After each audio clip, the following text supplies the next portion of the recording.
बच्चालाई पाका फर्सी र गाजर दिँदै हुनुहुन्छ भने चाहिँ प्लिज मेरो जस्तो मिस्टेक चाहिँ नगर्नु होला है।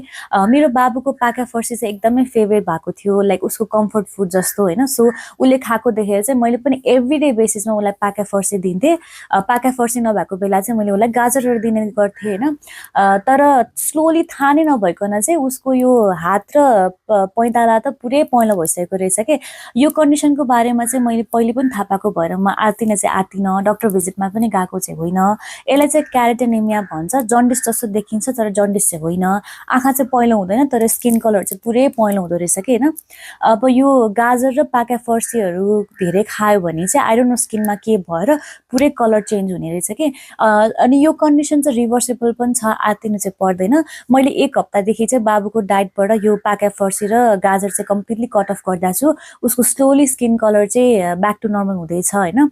अब यो गाजर र पाका फर्सीको आफ्नो बेनिफिट्सहरू छ होइन। अब हाइड्रेसनको लागि भयो, अनि त्यसपछि कन्स्टिपेसनहरू रिलिफ गर्नलाई भयो होइन। तर हामीले एकदमै मोडरेट अमाउन्टमा खुवाउनु पर्ने हुन्छ।